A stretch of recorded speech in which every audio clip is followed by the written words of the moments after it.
Oh, Maggy. It takes a lot to get me away from you.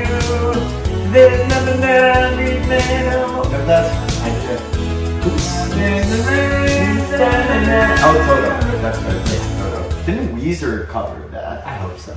Yeah. Hi. Hey! Hey, everybody. Welcome back to Maggy's International Professional Jiu-Jitsu Club here in the heart of hell. And I want to say it's been a little bit. It's been a moment. It has. Lots happening. You know what I mean? Parts. A lot of moving parts to this one. We do. What are we working on? What are we working on now? You know, I would like to propose an idea. What's your idea, Ben? I'd like to learn more about guard passing. You probably should.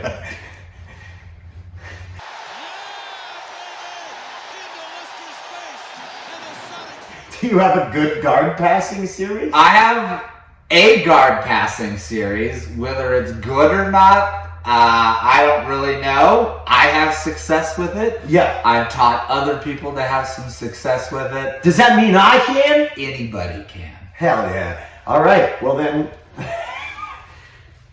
I mean, when you do that, it shouldn't be like right when I'm looking kind of at you. Oh, is that how that works? Yeah. Okay. Like I'm supposed to look away, and then but see, I came back. Where do we start? Where's the point that's the most important to begin with? So for me, when I pass the guard, I like to start by what I call splitting the guard.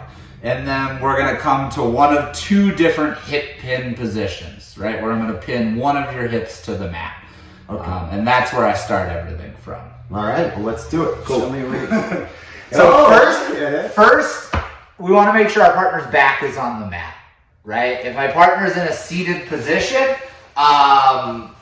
things become a lot more challenging, right? So I want to make sure my partner's back is flat on the mat. We can grab the heels and lift, or you could just push your partner over. I'd like to say that it's more technical than that, but oftentimes it's not. You can just walk up and shove your partner onto the ground, and then their back will be on the mat and we can start to pin. And then what I want to do, I want to have some control of my partner's legs. We can do that by pushing down on the shins or by grabbing the pant. Right? I tend to grab the pants if I want to pass from the outside and stay to the outside, which it's not all that often. I tend to like to pass from the inside. So we push and we split the guard. And literally all that means is I have one leg in between my partner's legs. Right? Yep.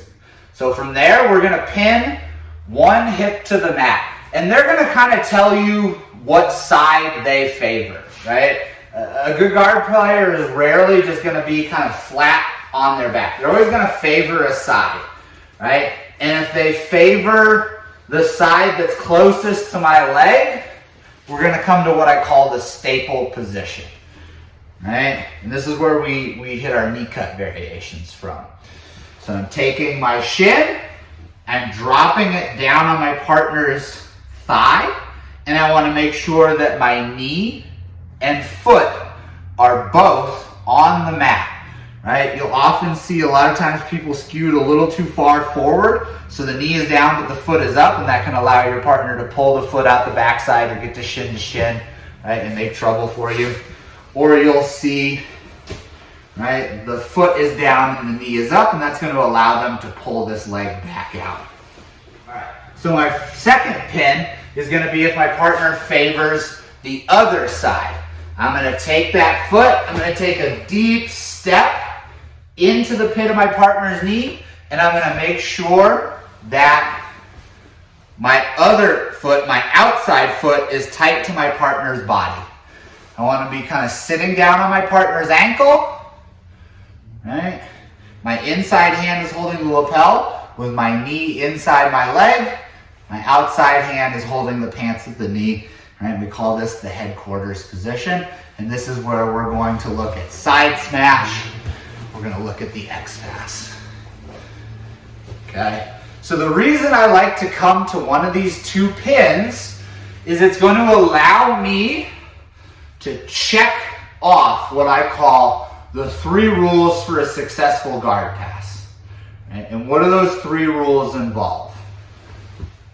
I want to have one of my partner's hips pinned to the mat. It doesn't matter which one, but one hip needs to be pinned to the mat. I want to have my partner's shoulders flat on the mat. And I want to have my partner's hips facing in one direction and my partner's head facing in the other. So if we can pin a hip to the mat, right, if we can flatten our partner's shoulder out and we can point the hips in one direction and the head in the other, our success on guard passes is going to go through the roof, right?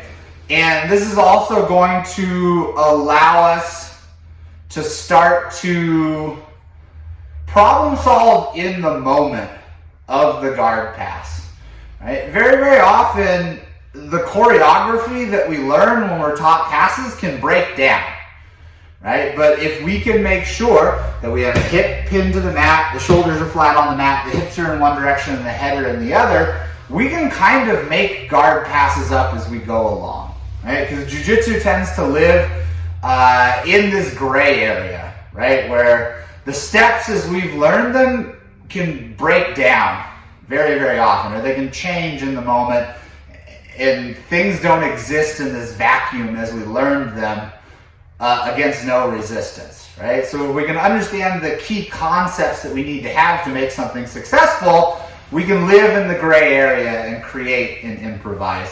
And I think that's where good jiu-jitsu tends to happen. All right, so one more time to kind of run everything down. We're going to split the guard, right? If my partner is favoring the near side hip, we just drop that knee down to the mat. Our shin is pinning the hip, our knee and foot are both on the mat, and we're based out with this foot. We don't ever want to be 2 knees down from this position, all right? When that knee comes down, that's weight that's on the mat that could be on our partner's hip. If we split the guard and our partner favors the other hip, deep step into the pit of the knee, our outside foot comes in tight, we sit down on our partner's shin. Grab the lapel, grab the knee.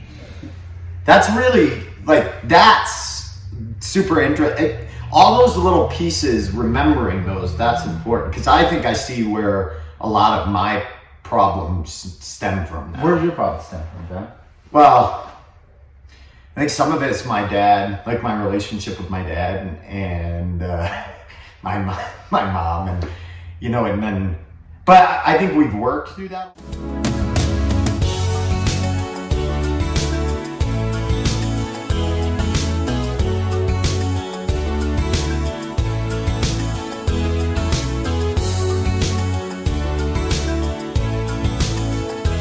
It could have been that my brother was so passive too, He's kind of just a passive